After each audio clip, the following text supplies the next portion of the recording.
This meeting to order, and we're going to ask Buddy if he leads us in invocation, but while he does that, let's remember his wife, Lene. She's having a little bit of a hard time right now, so she needs our prayer. Okay? All right, Mr. Buddy. Let's all stand. Let's stand, please. Thank you, Mayor. Let's bow our heads. Our Father, we come to you this morning with humble hearts, seeking your advice and your healing powers that only you have, Lord. We ask you to continue to keep Sally Edens, my wife, and others in the community who need your help in mending and healing, Father. We ask you to continue to be with our military, with our board, abroad and aboard, Father. Protect them and their families, bring them home safely, and be with them through their times of need. Father, we ask you to be with this council as we move forward. We're thankful for all the blessings you've showered upon Surf City and our country. Father, our country is still divided and in a mess, needs your help. We ask for your guidance and your assistance in this, Father. We know through you all things are possible. We ask all these things in your most precious name. Amen. Amen. Okay, Mr. Don, if you'll lead us in our pledge. I pledge allegiance to the flag of the United States of America and to the republic for which it stands, one nation, under God, indivisible, with liberty and justice for all. Thank you, and you may be seated.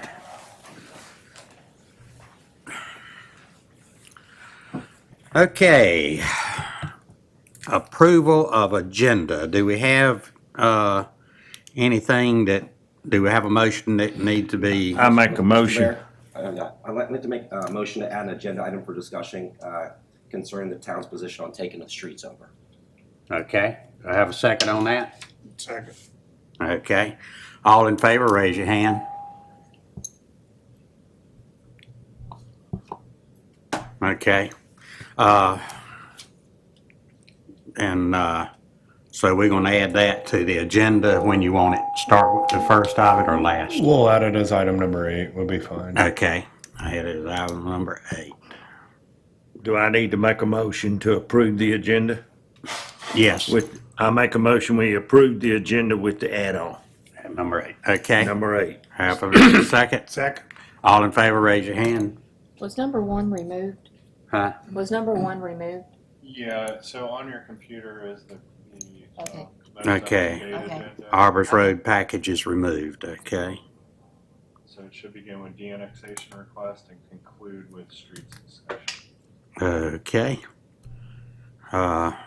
Number 2, de-annexation request, Channing Guardy. You doing that or is? Yeah, well, I'll try to take care of this. So, the town had, as you can see, received a request from Mr. Langrudy, or Langrudel, of 213 West Circle Drive in Hampstead to request that council support a de-annexation process from the town. In his reasonings, he has stated that he was having issues getting sewer for a project the prospective buyers would need to start. So at this time, feeling like he cannot get the utility infrastructure needed to develop the property, he is asking to have the property de-annexed from Surf City.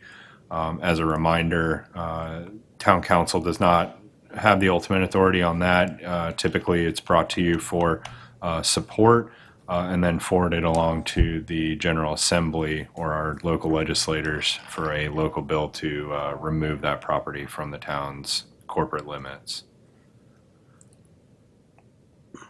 Okay. What do you need from us? Well, what, does anybody know what he's going to do with it? I did not know what he had in mind, but you know, I can only assume he came to the town to request sewer, and we were unable to provide that to him, which is why I think he wants the probably the removal of the tax burden of being within the town. That would probably be my understanding. When he originally came to and requested to be annexed, he was under the impression he'd probably be able to get water and sewer from the town of Surf City. That's in that area. It's still serviced by Pender County, and he's having problems because they don't have sewer out that way. And he was going to sell it as commercial, I believe, and develop it. So he's asking to be de-annexed, and for the reason of that, I don't have a problem with that. If we just need a consensus, I'm fine. Yeah, Okay. so we would just do a consensus and then prepare a resolution for your November meeting. Everybody agree with the consensus? Yes. I do Okay. not. Do what? I do not agree. Okay. So we got one against Yes, sir. and Four. four for it. Okay. Of course, I am a little concerned now, wonder what's going in there, and that's going to be a gateway to the town. Hey, Kyle and Mayor, just if I can, and the reason is he in the room today, or she? No, sir. No. Right, so I spoke to Amy yesterday on this topic, and I understand that, I guess he was, the whole wanting to change it to commercial, but it was in order to put some type of boat storage in there, possibly a cell tower. And it being residential, to try to change it to something like that. And I guess he was a little bit vague on the second part. He was sure on the boat storage, but unsure on what else to do with it. There was gonna be some type of special use. And he was not able to put it in a plan, a solid plan as to what he wanted to do with it, which is why that permit was denied, or that change was denied. I guess in frustration, he's wanting to be honest. But does it not take state legislators beyond us to approve that? Yes, we don't approve the de-annexation. We just say we'll go along with it, and then it goes to the state, and they make the decision. Yeah, for the record, that's why I was against the de-annexation, because, I mean, did he volunteer to annex to begin with? Yes. And now we're creating more work for the state, so for that reason, I'm a no. Okay. All righty. You got that, Kyle? Yes, sir, Mr. Mayor, and we'll we'll put it on the agenda for November and then convey that to our local delegates. Okey-doke. All right, we have a moving permit application from Todd Johnson and Michael Afifi, and they're moving a house off the island, and I think they're going across the high-rise bridge at the north end, right? Yeah, they're intention is to go to the Surf City Bridge, sir. Do what? His intention was to go to the Surf City Bridge, that's what he. Oh, Surf City Bridge, okay. All right. He will not be able to make those turns at the roundabouts, will he? It's gonna be tight. I can't say for 100%. I'm not an expert on council moves, but I can do that traffic over the bridge. It's gonna be, we're gonna have to close the bridge for an extended period of time. If he does get it on there, to get it over. Yeah, well, the problem won't be going across the bridge. He should be able to get high enough to get over the rails on the side. One of the concerns, traffic flow. It's gonna help much traffic concern, but it's also gonna be winter time. Okay. I have to leave that up to you all to handle. Do I have a motion on Is that? there a date that it's set? He wanted to move it after the next council meeting, which is, I guess, he was saying November 4th. Mhm. I told him that probably was not going to happen. We need time to plan, organize it, and make sure that we do it at a time. It's going to be less impact. It still hasn't been set. As soon as, when council approves it, I'll get back to him and we'll get a date, sign a contract for off-duty employment for officers, to make sure that we have officers there to control traffic, set a date and a time.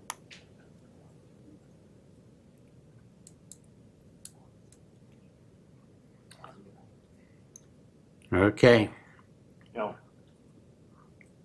will you let us, well, let us know when he's gonna do that? Yes, sir, I will. As soon as I get the okay to move ahead, and we set a date, I'll make sure that everybody knows when that date is and what time it is, and I'll also get in touch with Misty. We'll push it out on social media, and as much as we can to let the public know that we are going to move a house that day, and that there are going to be traffic concerns. I try to do it, make sure that they start by 6 o'clock in the morning so we can get out of town and be out of the way before anybody's trying to go to work. Yeah, because Sometimes it doesn't work out he's that way. gonna have to go 50 then, and that house will take most of 50 also. Yes, it will. We'll have to push the incoming and outbound traffic to the sides of the roadways. Yeah. So, and that's if we go over our bridge. If it's your pleasure to have him go over the high-rise bridge in North Topsail, I think that you can rule that in that favor also. Because Now, there's do two we options know on where the he's permit. gonna take the house? I Down believe he's Belt taking Road. Belt Road, and that's why he wants to cross Surf City Bridge, so he doesn't have to go on the Sneed's Ferry and come all the way back. Right. Well, I understand that. Okay. I can do it either way. I can make sure it happens either way, Okay. whatever you guys decide. Okay. All right? All right, do we have any more discussion on this?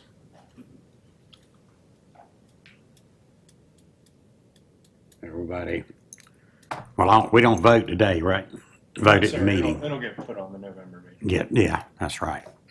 Yeah, so you won't know till November whether we approve it or not. But I tell you what, we can get a consensus. Do you want them to move it across the North Topsail Beach Bridge or move it across the Surf City Bridge? I think we need to move it across our bridge because, I mean, Okay, we're just gonna run into more problems because we're gonna be involved in it when he comes back this way on 50 anyway. So why not get him across if you can get him started at 6 o'clock and he can turn right there on, go across the Belt Road. I'd rather, and he's not gonna, getting across the bridge is not gonna be a problem because there's nothing there that's gonna bother him except roundabout. the roundabout, and then as long as he gets high enough to miss those concrete. Oh, I upstairs. believe they can get high enough because they have to get that high to get over the high-rise bridge in North Topsail. Yeah. Now, it is Greg Murphy from Carolina House Movers that's moving it. I've worked with Greg numerous times in the past, and he's probably one of the best that I've worked with. So I've seen him do some stuff that was pretty amazing in moving houses. Yeah, So he can do it. It's just, what route that council wants him to take. I'd rather for him to take our bridge. Okay. That all right with everybody else? And I'm in agreement. And what I'd Okay. suggest is, Mr. Mayor, is we'll work together, Lieutenant and Police Department, and we can maybe get that operational plan and have it to you prior to the November meeting, just so you're aware of everything. Okay. All right. Thank you, Mr. Torres. I mean, Mr. Boy, I'm looking over here at the screen and seeing Mr. Torres on the screen up there. All righty. Okay, body cam and taser contract proposal. Thank you, Mr. Mayor. I'm going to just turn this over to the chief to discuss with you the Axon body cameras Right. and tasers, excuse me. Very good, thank you. Thank you. Good morning, Mayor, Council. Good morning. Mr. Manager. So it was brought to my attention that recently the Axon body camera system, which is formerly known as the Taser company contract, is set to expire. You should have received a history and information from Lieutenant Voorhees that he had written up that was sent to y'all. Certainly, the body cameras, today's technology is invaluable to policing, as we all know. It's been a major component in police reform. It's something that we've had for some time now. The contract is set to expire at the end of the month. Certainly, this won't affect our current fiscal year budget. We did budget for our cameras and our tasers this fiscal year, so it wouldn't bother that. It would be in July is when certainly our new contract would funding would have to be appropriated if you see. So what I could do is I'd like to turn it over to Lieutenant Voorhees.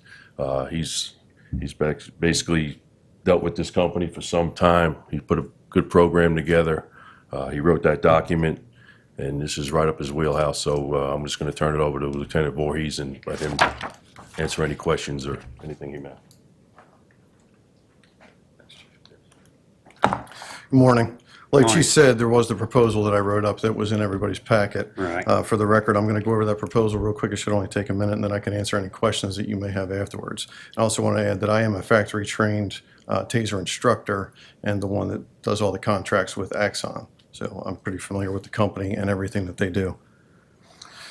So as the world of law enforcement is a complex and ever-changing profession, the need for accountability and accurate, transparent reporting is higher than ever. The police department is seeking to renew and expand the current Axon body cam program. I started the body cam program in 2016 and have nothing but success since. The video footage captured has been a tremendous advantage when investigating use of force incidents, complaints against officers, as well as a tool to convict those responsible for crimes. Axon is the industry leader in body cam technology. They store all data and have a user interface called evidence.com that all end users have access to. Evidence.com is a secure cloud location for recorded videos and provides a complete chain of custody. The current contract is set to expire, like Chief said, on October 31st. A new contract would cost the town no additional funds in this current budget, as the body cam program was funded for this fiscal year. The new contract with Axon would not only cover body cams and storage, but also TASER. The TASER is a conducted electrical weapon made by Axon in the name that almost everyone is familiar with. The TASER provides a less lethal approach to violent individuals, and in the hand of a properly trained officer can reduce injuries to officers, suspects, and reduce firearm-related police-involved events. The police department currently spends $15,000 annually as a contracted service with Axon for the body cam program. The cost of training and materials, as well as TASER weapons themselves, cost $10,000 annually for a total of $25,000. The $25,000 annual cost of both programs is starting to fall short, as we are over the purchased amount of data and have aging TASER weapons. The new proposal program would solve these problems, as all equipment would be replaced every 2.5 years and always covered under warranty. The data storage would have no limit, and the town would also have access to Axon's $10 million liability insurance in case of litigation. So moving on to the cost. Year one, our cost would be $15,000, and that's currently budgeted in the budget. Year two, our cost would jump to $42,500, and that would be a recurring cost for years 2, 3, 4, and 5 of the contract. When looking at the current funds being expended for both Axon and TASER, the difference year over year is a $17,500 increase. This is what we would propose in the next 4 budget cycles to keep the program running. Additional benefits in the new contract would include all new TASER 7 smart weapons, the latest generation TASER that has come far superior to our current X26P weapons. Axon would also provide us with sidearm camera activation. They will provide us with devices that will fit to the rear of every officer's sidearm holster, and whenever an officer draws his weapon, it'll send out a signal to every body cam within 25 feet and activate those body cams, so we will not ever miss any critical incident footage. Axon will also supply a device for every police car that sends a signal to any camera within 25 feet when the overhead blue lights are activated, thus greatly reducing the likelihood of officers failing to turn on their cameras when needed most. We're in the forefront of transparent, less lethal policing. In closing, we are not asking for an amendment for the current budget, but asking for the go-ahead to sign this contract and an increase of $17,500 a year in 2, 3, 4, and 5. And then if council has any questions for me, I'd be happy to answer them. Well, that's a lot of money, but Yes, I sir, think it it's is. a lot of protection to the town. It reduces liability greatly Exactly. That's, and gives us another tool for less lethal policing. The TASER 7 is far superior to what we carry now. It gives the officers the option of having 2 shots instead of just 1. Our TASERs now are 1 shot and done. The new TASER has 2 in it, and it also comes with a close quarter option and a standoff option. So one of the concerns with the X26P is that if you're too close to a subject and when you fire it'll have no effect because you're too close. With a close quarter option, that would be eliminated. Also, the biggest failure, one of the biggest failures for the TASER itself is it fires 2 probes. If both probes don't strike the body, the TASER does not work. It just causes localized pain. And the new X7 actually has 2 laser lights on it that will tell you where top probe and bottom probe will hit, as the X26P only has top. So it greatly increase officers' accuracy and be able to deploy it in the field. like I say, ever since we first started with the camera, as Chief Ted, and I've been in favor of cameras because I think it, like I say, it protects the officers, but also protects the citizens. Yes, sir, it does. Because the officers have it in their mind that whatever they do is going to be recorded. So, they're a little more careful about what they do. So it treats the citizens a lot better, and it also protects the officers. So, That's correct, sir. does both at the same time. So, And it's exonerated quite a few officers from complaints. We've gotten complaints on officers that we went back and reviewed the Oh, I body know. cam footage, Yeah. and what the complaint was completely unfounded. yeah, I've had some that have, like I say, they come in, they tell you one thing, and then when you look at the body cam, well, maybe that's the way it was. So, and we've had some very serious uses of force incidents in the last couple of years that I've investigated myself, and the body cam was the deciding factor in clearing the officers and saying the use of force was justified. Right. Yeah. Well, I think in our changing society, the way it is, and always trying to be as transparent as we can possibly be, and err on the side of caution and safety. Getting these new weapons or new tasers will be great, and help our department as well as help our community. I agree with what the mayor said. And you're looking at an increase of only $17,500 for the latest equipment, which is superior to what we've got now. For the next four, not this budget cycle, but the 4 years past that, I don't see a problem with that. You're talking about a total of $70,000 for the next 4 years to have the latest equipment and be more transparent to the public as well as we can be. I'm all for it. I don't have a problem with it. Yes, sir. And included in that contract, if Taser upgrades any of their cameras or tasers, they would give us the equipment, the upgraded equipment. As soon as they upgrade it, we would be eligible to replace our current equipment with the brand new. So everything every 2.5 years is going to be replaced with the latest and greatest technology that they have. So as the technology increases, then Say again, sir? as the technology increases, then we'll increase, right? Correct. So we'll never fall behind. So what'll happen is if we sign the contract October 31st, we'll get all new equipment. 2.5 years from there, we'll be replenished with all new equipment again, and then at the 5-year mark, we'll be eligible for another equipment upgrade. All right. And this is not going to be one of those things like everybody's using, blaming it on COVID. October the 31st, they come in with the new equipment, not 3 or 4 months down the road. Correct. My first question to the Taser rep was, do you have this stuff in stock? And the answer was, yes, we have it in stock. It's ready to ship, and we can ship it within 2 to 3 days. Okay. Well, I'm in favor. I'm in favor. Mr. Mayor, I think if they have to execute a contract, we probably need to Go ahead and vote on it. council's approval as Yeah. opposed to consensus, and then this will be resolved, this item. Okay. I make a motion, we approve. Okay. Have a second. I'll second. All in favor, raise your hand. You got it I'm in up, favor. Dwight? Okay. Thank you, sir. I think Mr. Torres said he was Yeah. in favor. Chief? No, just just echo what Lieutenant obviously has been through, so I don't certainly want to take anybody's time, but, technology, it's far superior to any cameras that are out there worldwide. It's an amazing system. It's amazing how much data that cloud holds. If that camera's running for 3 or 4 hours at a time, where you got 4 or 5 cameras running and stored in the cloud, it's been a fantastic addition to the department. So thank you for. Right. And I like the part that it automatically comes on and all the cameras around it. Because, if you get in a tight sometime, you may not be thinking about cutting a camera on, You think about protecting yourself, so. And it gets anybody that's Yeah. got a camera, it activates it and you get all angles. Correct. And the Axon evidence.com technology gives me the opportunity to, if we have multiple camera angles, to actually go multicam, and it'll give me a screen of every camera and run it time synced so I can see all different views all at one time. And I've used that in some of our uses of force that have happened in the last couple of years, and it's been instrumental.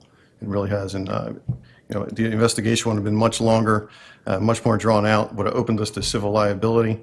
But those camera angles and the camera footage that came back showed the officers were 100% within policy, state law, and were 100% justified in what they did. Okay. Good stuff. I think it's a good move. Good. Thank you all. All righty. Thank you. Thank you. Appreciate it. Before we Before we move forward, can I go back to the moving permit of the house? Yes. It says, on the permit, it says that it's being moved to 221 Jones Street in Holly Ridge, not Belt Road. Because how did we got Belt Road on something? Yeah, I think Amy, if you can clarify that, Carla and I had kind of asked the same The question. information that was related to me was Belt Road. I don't, Original conversations with Mr. Afifi was that he was moving two houses to the address on Belt Road. It's a single parcel, zoned R10. It cannot have two separate structures. It was my understanding that he was going to be working on submitting a subdivision plat approval to have that subdivided so he could have the multiple structures set up there. He may have found an alternative location, but he has not talked to Steve or myself about that location that I'm aware of. It looks like in the viewpoint document from October 13 is the one that talks about going to Belt Road, and then read that, yeah. and then it looks like there's a permit issued by Steve already for a Todd Johnson. Where is that one starting from? 822 South Topsail Drive. So one is coming from Surf City Beach to Surf City, and then one was supposed to be coming from North Topsail through us to the same location. So they may have changed something, or it may be. Is that the same house? When I talked to Michael about it last week, he had two different houses that he was trying to move and get worked out. One is from the 822 address, and one was for one in North Topsail that was just coming through town. But we talked to him earlier this week about the fact that he couldn't put multiple structures on that address on Belt Road, and he could not just set them up. He had to get a building permit to actually make those houses livable houses and not just a staging ground for multiple moved houses. Yeah, the one from Mr. Fifi looks like it's a duplex unit, 1215 North Shore Drive, A and B. Well, is he just moving Unit A? I thought he was moving from the 822 address. I don't know how many balls he has in the air right now. Oh, that's something we need to know. Yes. I can, And I think going back to Teresa's thing, bringing this up, we need to leave it. All he wanted was permission to come through and move the house. All the other things is up in the air. We're not sure what is going on, what and how is going on until that can be determined. I think we probably just need to table this until Amy can get the correct information she needs to make the decisions, and then bring it back to us. If it's still on November's docket, then that can be presented at that time. If Mr. Mayor, we can just put this on your agenda for approval in November, not consent, and that way it'll give council an opportunity to talk about it before you take action. Okay, If- yeah, let's do If that. that's a better approach to Yeah, to do because that. I mean we're getting I will reach out. mixed messages. I will reach out to Michael and find out exactly how many houses we're up to moving now and which ones are going where, Right. because they can't all go to Belt Road at this time. Yeah, the second one says it's going to Holly Ridge, but what I'll ask too is, Lieutenant, with this package, let's have all the logistics squared away so that we can Right. present that In other back words, to find them. out if he's doing one move or two moves. He's doing at least two moves. It sounds like he may have found an alternative location for one of those houses since he spoke with Steve and myself, which would be Holly Ridge. But I will call him and find out, see what I can find out and get that straight before council.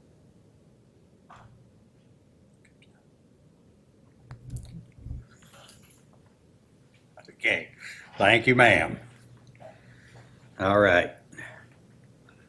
Anything else, Miss Teresa? No, sir. Okay. Let's see. All righty. I guess the next one is Earl G. and Inez Batts Recreation Complex Project. Yes, sir. Mr. Mayor and council, this is pretty exciting time, I guess, for us, and especially for Dave as he gets to start working out the finances of the project. So now that we've gotten grant award announcements, we need to make sure that we are putting this into an account, a capital project account, so it follows the project year over year. It's not we need to pull it out of just a capital outlay into an actual budget. So there's a few working pieces here. As you can see, there's a fund balance appropriation of $62,000 that will go into the transfer to the Mainland Park capital project.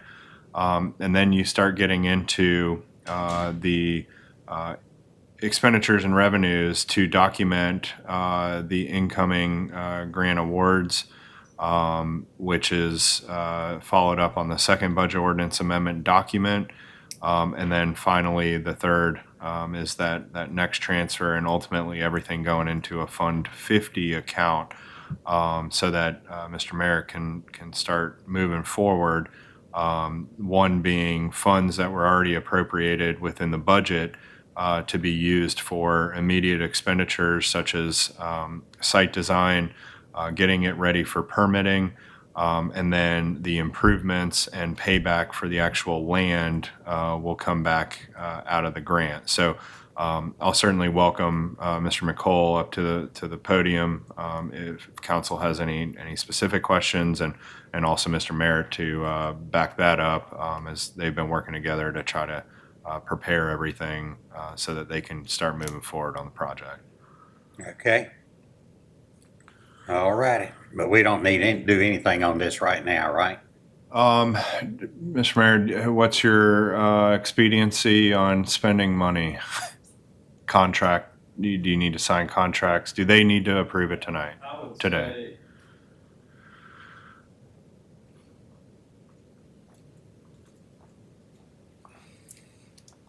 I would say if it's possible to go ahead and get this approved, it'd be best, because then I can go ahead and start the process, at least on the work with McAdams that's outside of the grant. The grant funds will not be spent until we have the signed contract, which is, they tell me, is anytime this month. So, it's ultimately up to you all, but I'd like to go ahead and get it through. Is this dealing with engineers? Yes and no. So it'll be so McAdams is basically the architectural firm, and they will be doing all of the site work in topo, erosion control, the stormwater, and they'll actually outline the area that has to be cleared for phase one. So all that stuff will be done. They'll take the plans to 60%, so that when we're ready to move forward with the skate park and the playground and a lot of the developmental pieces, then we can go ahead and move forward with those. And those companies will actually do all of the planning and engineering for those particular components. Who is overseeing them to make sure that the town of Surf City, it is done the way that it's supposed to be done, so we don't come up getting stuck? Because every time we've dealt with engineers on something, if it don't work out, there's nothing you can do about it. There needs to be somebody in charge of everything and accountable for what's going on, and make sure that what's supposed to be done gets done, and at the time it's supposed to be done, so the money we put forth, we get what we're supposed to get. Absolutely. So that'll be, obviously, I'm involved as well as town manager, and actually had a conversation with town planners. So all of these documents and all of the processes will be looked at by all three of us, and we're the ones that are ultimately guiding the process. When you hire any contractor, it's based on whoever the department head is, as well as my superiors and colleagues. we'll have all of us involved in it. And McAdams will also serve as that oversight as they're preparing, as Chad had mentioned, up to 60%. And then, they cannot take it to the finish line for permitting until the skate park has been fully designed. The elements of the project are put in place. And then the engineer's responsibility is going to be getting the stormwater permits. McAdams will do the erosion control. And then the contractor, whoever is building everything, will work underneath the engineer to make sure it's done per those specs. But it'll be very similar to a construction project like Town Hall. So ultimately, that engineer will work for us and work with McAdams to implement the project. But absolutely, we'll oversee everything moving forward, and we can have those final phase 1 designs. We'll be happy to present those back here to council before we issue a contract for actual construction. So Absolutely. And that's exactly what we'll do with all of the components is they'll go through our advisory committee and for approval and recommendation to the council. So nothing will be done without the council seeing what's happening and what the process is. So, and I don't mind providing an update anytime. So I think bottom line is that Chad and our town manager be responsible for handling that part you're talking about, Don, with the engineers, making sure that goes forward and is completed to the specifications that we need. And of course, we certainly will hold them responsible for that. On the same thing, we have got a lot of money coming in from grants due to Chad's hard work, and we need to be in a position to move forward and not have anything delay us and stall us. So I would like to have a consensus to go ahead and put this amount of money into that fund. So we'll have You want a it and be ready. consensus or you want a vote? Vote's fine with me. yeah, we can. We can go ahead and do a I'll vote. make a motion then that we accept the budget amendment as presented from the parks. Okay, so we got, let's see, we got three amendments, All right? 3 of them, Okay, so you're making a motion that we accept all 3 amendments? correct. Do I have a second on I that? second. Okay, all in favor, raise your hand. I agree. Okay. Everybody is in agreement, so, thank you. all righty. Might as well just stay there. Okay, community center fitness equipment. You want to do the Yeah, I can Starter. introduce it. So, Mr. Mayor brought to Mr. McCall and I's attention the need to appropriate funds for an equipment lease, essentially, for the community center.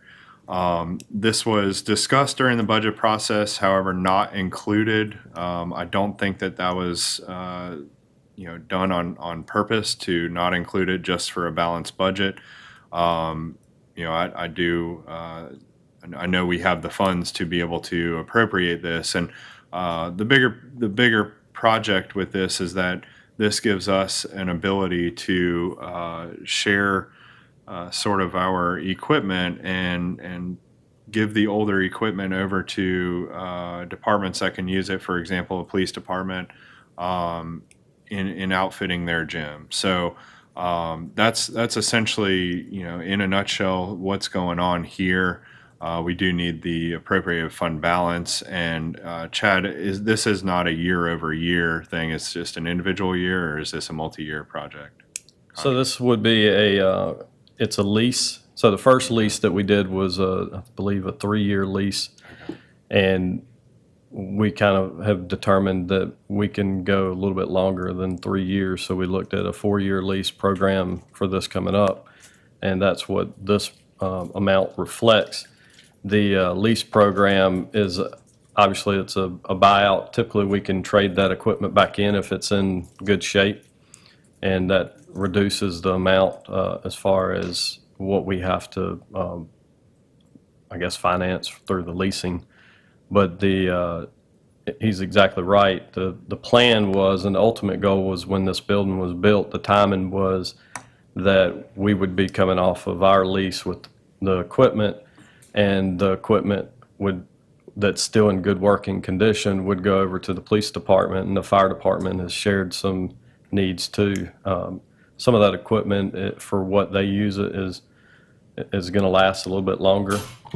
When you've got the use that we have at a community center, it doesn't tend to last as long, and we start having to have the companies come in, and that usually just for them to show up is $300. So every time that we've got a belt or something that breaks on a treadmill, and we're spending that kind of money, we're chalking up thousands of dollars worth of expenses. So that's why we do the lease program with this equipment.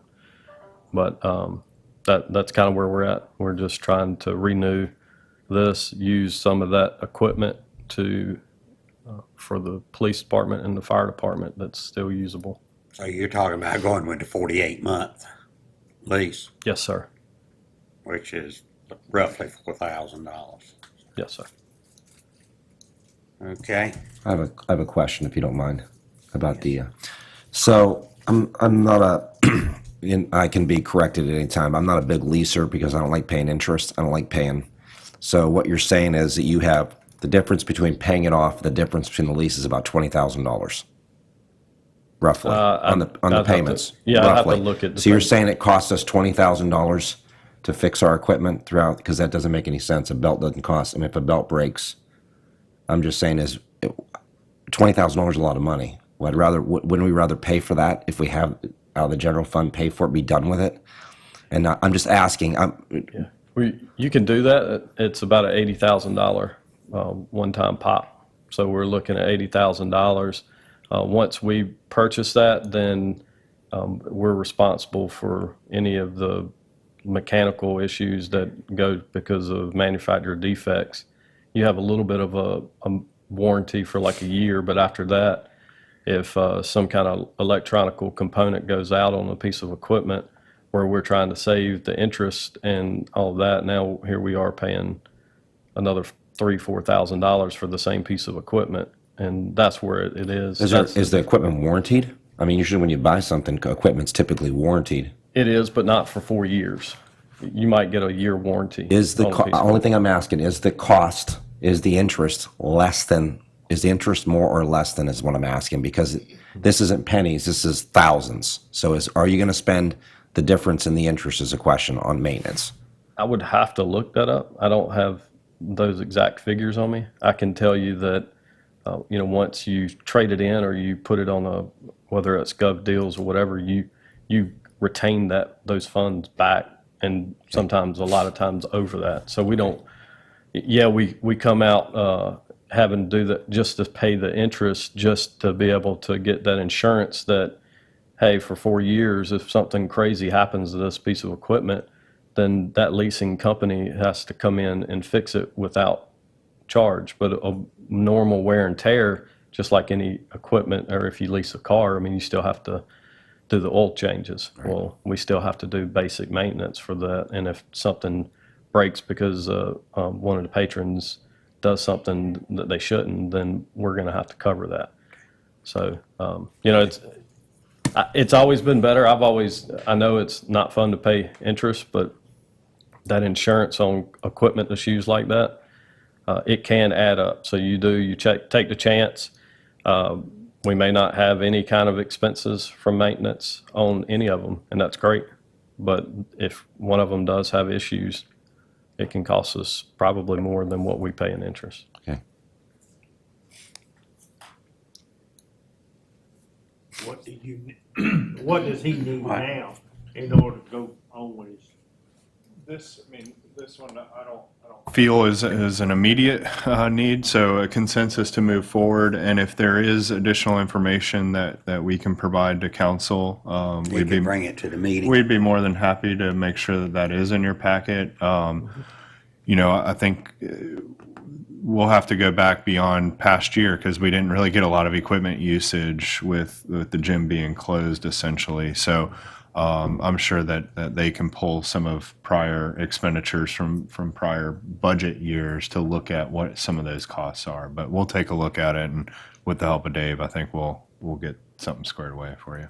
And Councilman Shugarts, in that packet, would you like me to provide what the upfront cost is and then add the percentage that from the interest and everything? I think I'd just like to see it. I think it's a good thing. I mean, I think we have to decide, is the interest greater than the expense of the cost? If the difference is really only going to spend, if the difference is $15,000, I'd rather put the $15,000 in my pocket. So that's what I'm saying is, this isn't like a $1 million project, or this is something that you can bite off and take care of right away. So I'm just saying, I'd like to look at the option at least. Okay. Yeah, for sure. We'll get that.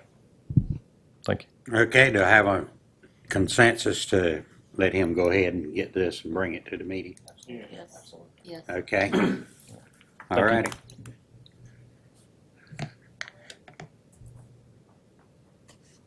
Okay, you gonna fill us in on the Roland Avenue enhancement project? I will be happy to, Mr. Mayor. And also within your town council documents folder, I have put the entire plan set for the enhancement project, as well as a PowerPoint that I put together just for some very brief visuals. So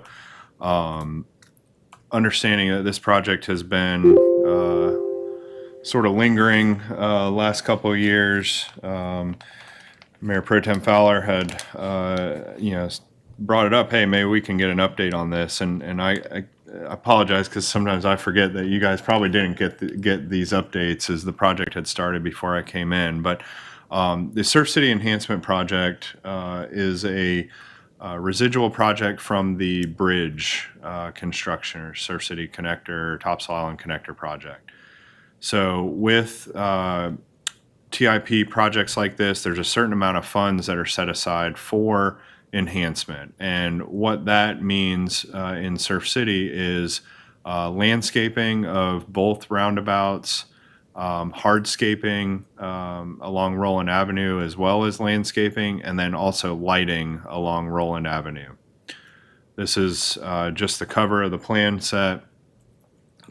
We'll go into some details. This is the mainland roundabout, and then coming across the bridge into the island roundabout, and then further traversing over to Roland Avenue.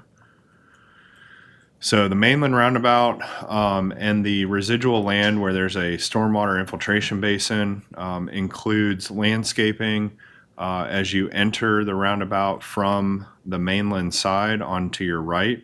There was a manufactured home that was placed just west of this, and I'm using west in the term of looking at the plan set, not an actual compass. But as you'll see, landscaping there, and then landscaping to include the frontage of that infiltration basin, and then alongside of the sidewalk on the northeast side. And then there's a little call out of what the actual the roundabout will look like. So it includes things like the mulch planting bed, river rock, holly bushes, etc. And it's all natural vegetation so that DOT can fulfill their policy on a state level and not incorporating plant material that is not consistent with the area. Moving over to the island roundabout, this includes some fairly similar details. However, within the middle of the roundabout will be a 35-foot nautical flagpole, and then there's some detail that's shown off to the right. So this will give a good presence of the town as soon as you get off of the bridge and then traveling that roundabout. Also, there's going to be additional landscaping on the outside of the sidewalk that encompasses the perimeter of the roundabout, helping to visually sort of block some of the areas that are beyond that. So looking at our parking areas, looking at the gas station and view of the IGA. In talking with DOT, and also in some coordination with enhancement and beautification, we can most likely extend the landscaping to continue along the roundabout towards Roland Avenue for some additional coverage. But essentially, that's what that will look like. This is just a one section of the Roland Avenue, the lighting plan. So anywhere that you see the circle with the crosshairs through it is where there was proposed street lighting. I pulled a couple images from the plan set again, as well as the lighting details. This is the sort of bell shape in which will be on the light poles.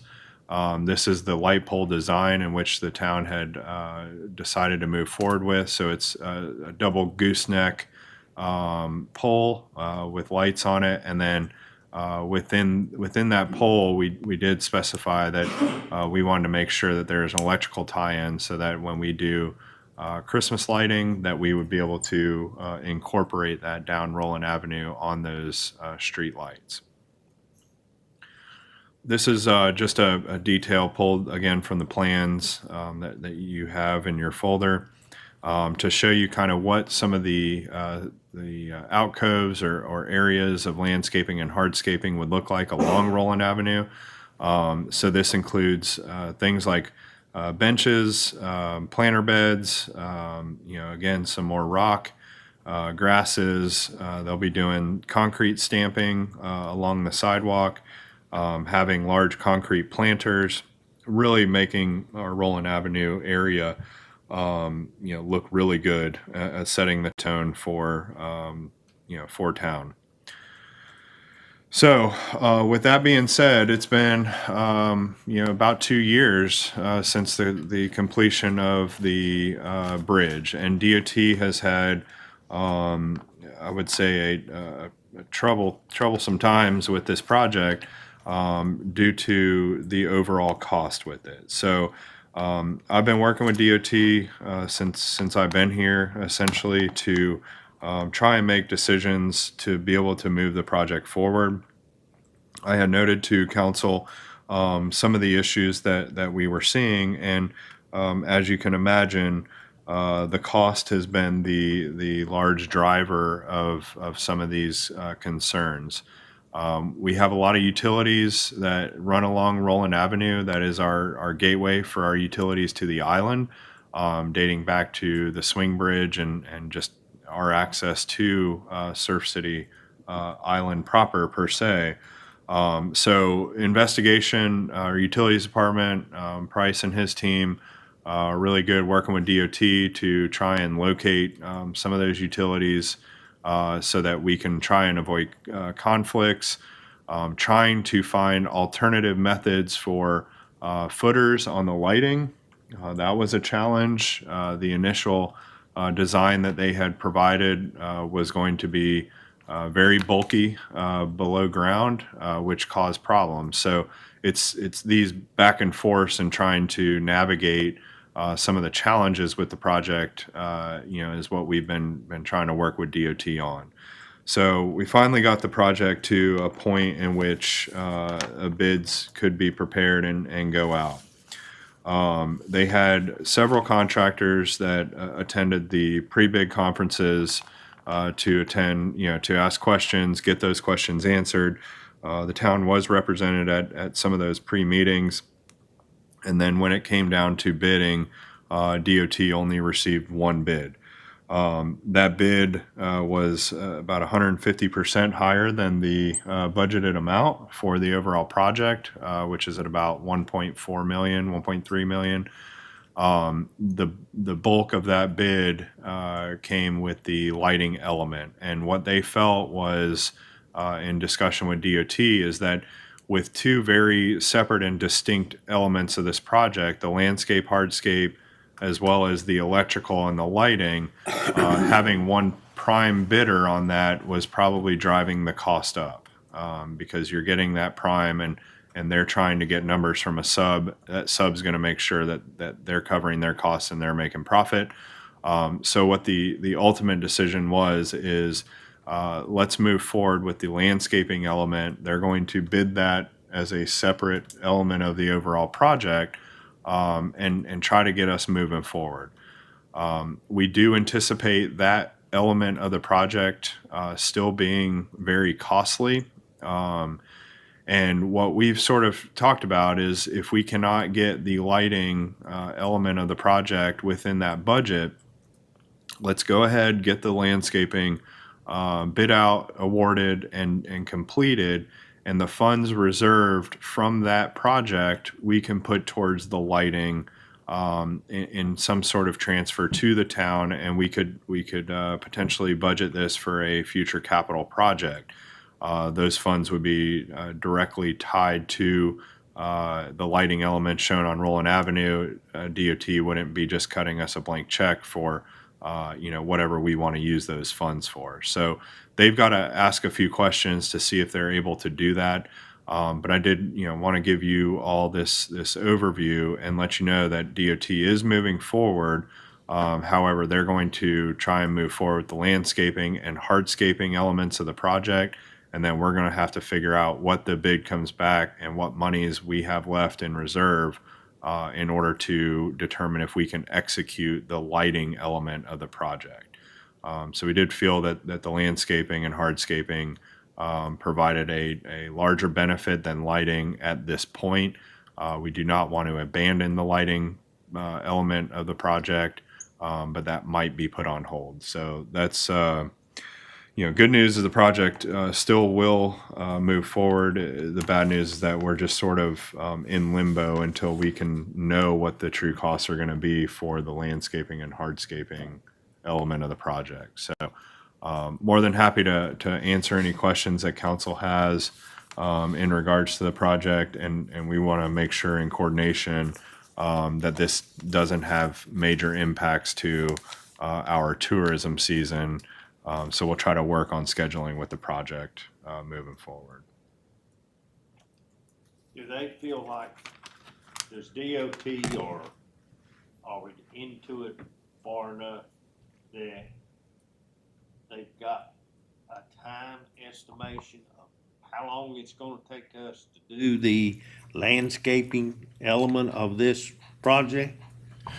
Yeah, it's fairly substantial to include the irrigation and tying into water, electrical for lighting, with the and I mean like the upcast lighting for the flagpole, some of the minor things, but the overall project. Last time I was talking to our DOT representative, they were estimating a full 2 years for everything to be completed.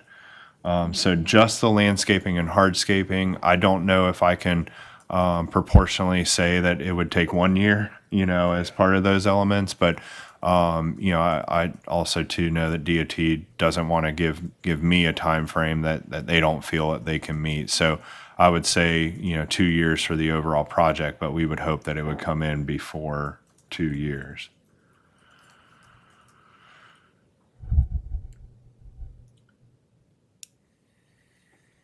Thank you for that update. Appreciate it. Any other questions? Yeah, I think one thing, we just put it off so long and materials have gone up so much, and yeah, the one thing that we heard about was just the price of conduit going from like 75 cents a foot to $3.50 a linear foot. We were hoping that this project would have been bid out, but with some of the utility conflicts, the lighting, there's a lot of details that they had to work through, and the designer being in Raleigh, with DOT, there was a lot of back and forth with it, and then multiple meetings on site with utilities to start, to look at where our stuff was. So it looks like a simple project on paper, but it's very complex once you get underground anywhere on this island. So That's for sure. Okay. All right, number 8. Number 8. I think you have a consideration of a ETJ planning board member. Okay, we're gonna do that one first. It wasn't on here, but Oh, I'm sorry. It's on your yeah, I on know. your computer. But I mean, So so you want to do that first, or you want to do the? totally up to you, Mr. Mayor. Okay, all right. Well, what we've got is we got a vacancy on the planning board. Is it the planning board? It's the planning board. Planning board. Yes. And Teresa made a motion to put somebody on here, and it's from the ETJ area. Yes, so, Gary Kavanaugh's seat became available, unfortunately, when he passed away, last month. So we are, had took a form from Katrina Turner, which lives on Cockle Street, basically in the same little ETJ area that, Mr. Kavanaugh lived. She's lived here for about 5 years permanently. She's well established and loves to do community volunteer work, and I think she would be an excellent appointment to this position. So do I have a motion to, or a consensus to put her on the meeting next, in November, excuse me. Well, Teresa's our Liaison. liaison for the planning board, and she's made the recommendation. I see no reason to delay that, and if she's recommended it, I'm all for it. Okay, well, we'll vote on it at the meeting. Okay? All righty. Good enough. All right, now. Okay, you're on again. Thank you, Mr. Mayor. Next item that was added to the agenda from Councilman Shugarts was consideration for the town and the position in which the town is going to take for future streets acceptance. So, we get from time to time requests from applicants, developers, property owners, to take over private streets to put into the town system. This is a fairly typical process for a municipality. However, there are guarantees and assurances that usually come with those requests. Here recently, staff has been requested to perform inspections, to take over streets, and more and more so, I guess I can say, is that there's deficiencies identified with taking over private streets, even though they were built to or supposed to be built to a specific standard. So, what this causes is essentially an immediate burden or liability to the town to consider the acceptance of an asset that does not meet a current standard, even though maybe all intentions were that it was constructed to that standard.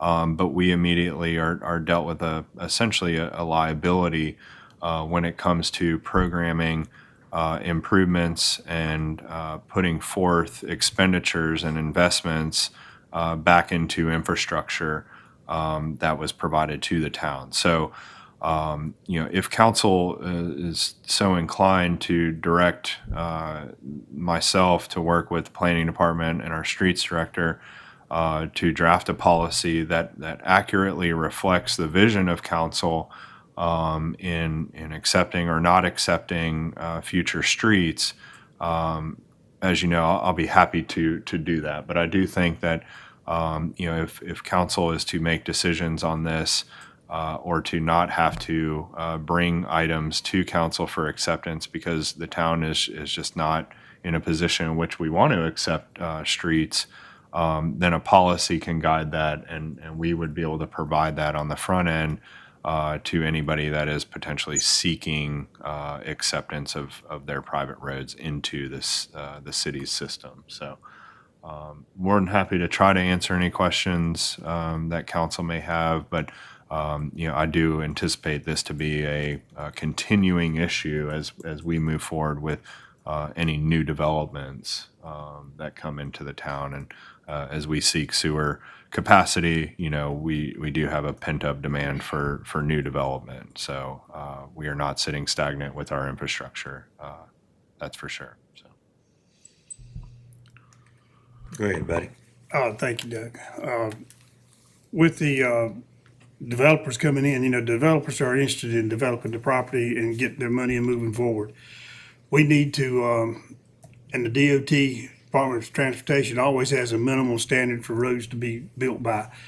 Yeah, it's been our experience in the southeastern part of the coastal plain to find out that our roads, from the minimum standard from DOT, a lot of times due to heavy traffic on some of those roads, tend to not last like they were predicted to last. And in some cases, with the DOT, they go on an average scale of what concrete or what asphalt should be. And it could be 1 inch higher here and a ½ inch lower down here. But overall, it may meet the 1.5 inches of the road that it needs. Developers would like to see us or see the town take over the roads, I'm sure, because that takes it off of their pocketbook. But in the same respect, I think from the town standpoint, or certainly from my standpoint, we need to look at having our policy and having it set to a certain standard. So when a developer comes in and starts, he knows that the roads has to be built to this standard for the town to even consider taking over those roads down the road. Otherwise, I feel we need to leave those roads and stuff with the homeowners association in those developments. And let them deal with the roads, or if they want to go with the minimum specifications and not build it up to what our specifications are, then we may never take those roads over, but that will still be the responsibility of the homeowners. And the developers may not like it, but we got to look at it from our standpoint, from the town and from our citizens, as what's best for our dollars to be spent on. So I think having a policy set that we need and guidelines to go that has to be met for the roads that we annex into the town is great, and would set the standard for what we look for our roads to be. And then the developers would know what to build the roads up to. And if we decide we don't want to annex any roads that comes in, then let that stay with the homeowners association. That's just my opinion. I have a question. What is, and I agree with 100% with Councilman Fowler, what is the benefit of us taking these roads over these developments? Because every time in the last 4 years, it is a nightmare. There's not been one positive that has come from this yet.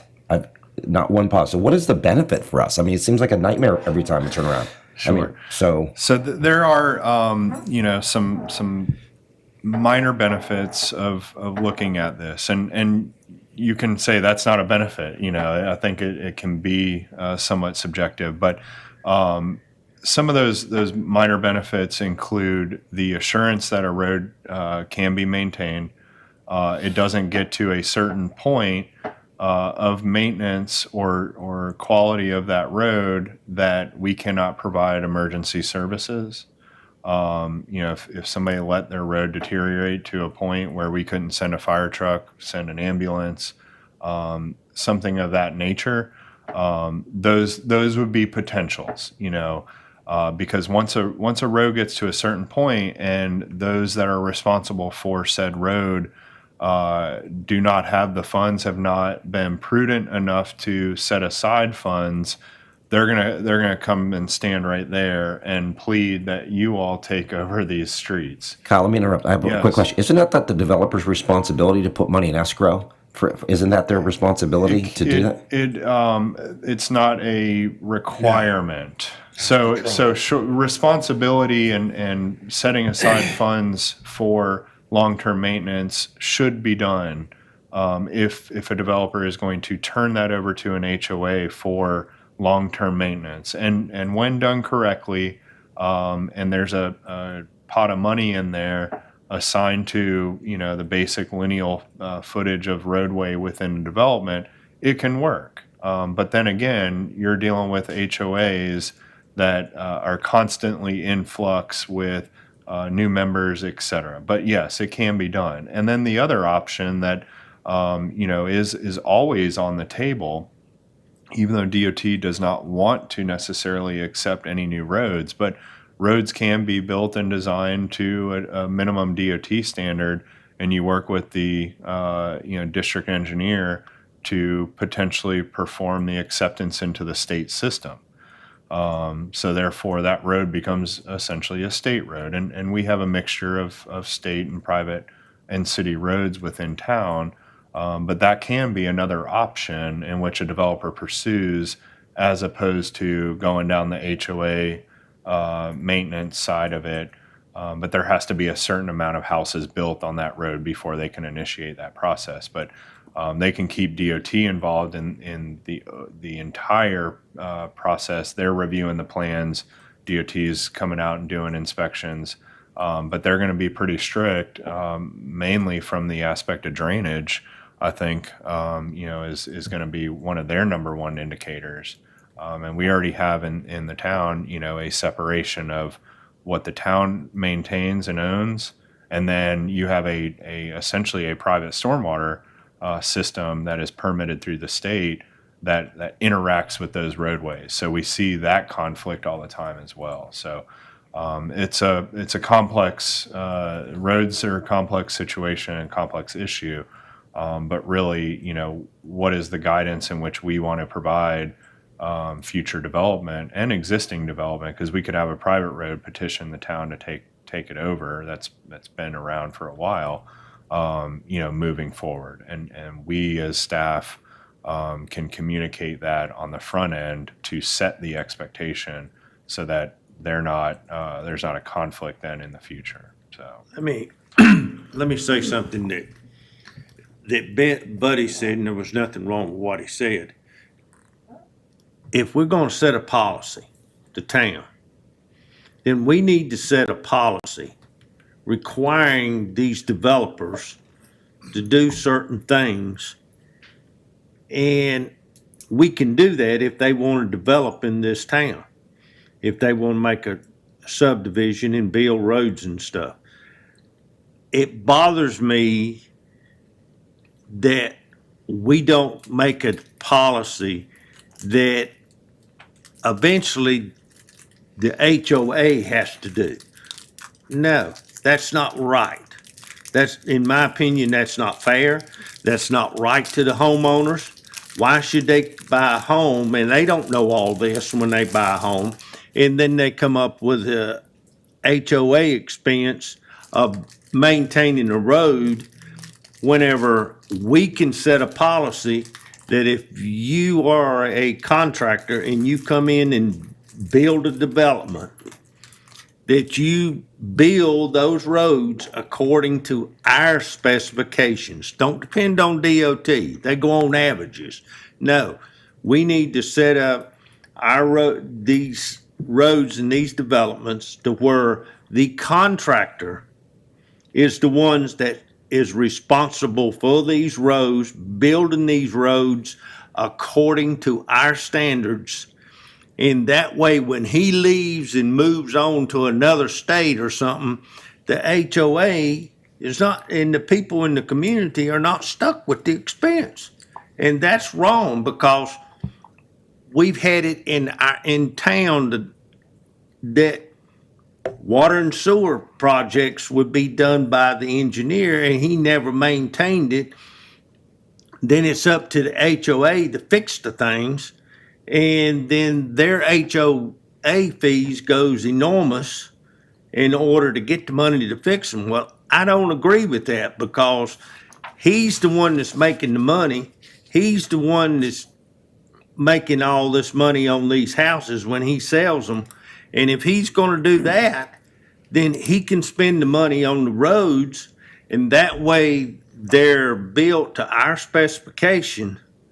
And whenever they turn them over to the HOA and they get through building, and it's up to him to have an escrow account to maintain these roads after these dump trucks and tractor trailers and stuff, construction equipment gets through, then he's responsible for bringing those roads back up to our standard before he turns it over to the HOA.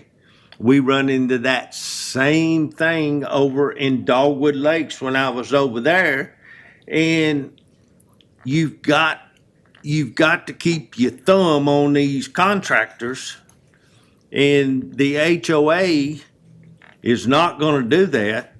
And it's the responsibility, I feel like, that the town can set standards to begin with for the developer, that he has to do certain things before he ups and leaves, and the homeowners association and the homeowners get stuck. No, that's not right to them. Well, and I will clarify that the town does have standards in which the developer has to build that road to, regardless if it's their choice to maintain it as private or with an anticipation that the town is going to potentially take it over. Let me interrupt you. Not only roads, but water and sewer. If we're providing and they're got water and sewer, they need to come up to our standards in all three of those areas. Yeah, and those standards are in place. So Price has standards in which they have to meet, and our streets have to be built to a certain standard. By no means would we ever say that, well, if you want to keep these as private, then you build them to however you want. That would not be any intention as far as us moving forward. In fact, I think that the town's standards are even higher than what DOT would even look at in regards to subbase and asphalt thickness, and we would still see that standard being met. It's just whether or not we even give an opportunity for that developer to petition the town to turn them over. I mean, I think that's the primary question is, do we even give that opportunity, or do we tell them to build it to that standard? They still provide the certifications and engineering, and then they go about their happy way, and we do too. I have to say, once we've solved our sewage issue that we're working on, Mr. Price working on with you, once that's solved, you're going to you could see 20 new developments in Surf City, and I don't want that burden. This town and our taxpayers, our community should not take that burden. It's a nightmare for us. Yeah, and I like what Councilman Helms is saying. Can they be required to put money in escrow for their streets? I don't know any of that. I'm just I don't know. That's why I'm asking.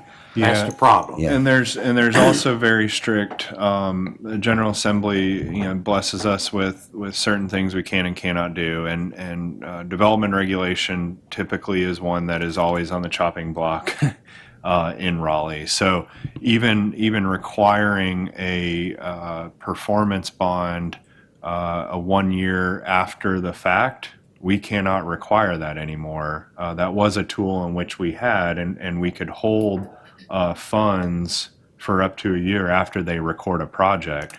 So, a lot of times, what we see, especially when we have to allow people to bond future improvements, is that you can have a section completed within a development, and lots are recorded, but then you still have construction of that neighborhood occurring, and I think that's where we see the after the fact damage that has to then be repaired, and it doesn't. You can't ever get it back to its original state. I mean, that's something that you are always trying to achieve, and I think again as we look at our pavement condition survey and some of the results of that, we know that if you start to see some of those spider cracking or alligator cracking, it needs to be addressed immediately. The damage is already done. Thankfully we don't get a lot of freezing temperatures, but that's the detrimental aspect of the road construction and degradation of the roadways. So. And we're talking about holding the developer responsible for this. The trouble is, a developer comes in and he starts this project. And before that project is finished, you might have 3 or 4 different developers doing that project. So which one are you gonna hold responsible for the final outcome? Yeah, the only one we can hold responsible would be the one trying to record a portion of a project. So before that goes on record, there's a certain obligation that the town has to gather the certifications, and then if somebody else comes in to do the next phase, then we've got to hold them responsible. That's what I'm saying, but Yeah. I mean, it's a Absolutely. ongoing battle. Absolutely. I can, based on the last road survey that was presented to council a couple months ago, just looking back at it and looking at the numbers of where our road conditions are now and what it would cost to bring our road conditions back to where they should be is a very large amount. There are many private roads in not just Surf City, but in surrounding Hampstead and homeowners associations. The homeowners that live in that association, majority of the time, they want to invest in their neighborhood. They want to keep it nice. So those may be private roads, and yes, they may have to take on assessments sometimes to fix an issue, or just have those funds in escrow and to manage and upkeep. I do not see that it is necessary for us to continue to take on the responsibility of the upkeep of new subdivisions.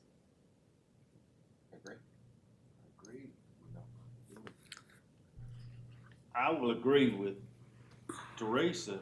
If we're unable to sanction or whatever the correct word is to these developers, then it's like Doug said, sometimes these are sold 2 times or 3 times before the development ever gets through. Then we need to get out of the taking over street business. Kyle, I feel like, no matter how much you say to them that you need to fix this and this, end result, we're not going to do it anyway. We should just be done with it.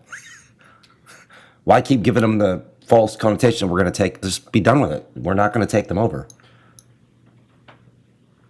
Yeah, and I suppose that's the crux of the discussion is, do we want to see policy set in which staff then communicates to anybody coming into town, whether that's a developer that's lived here their whole life or somebody that's new to the area, this is the way it goes. It does not mean that you have variances from the minimum standards in which the town has set.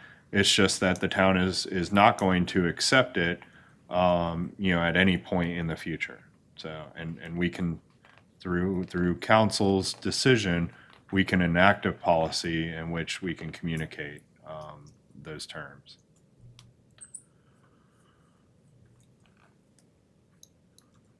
I say we do it sooner than later.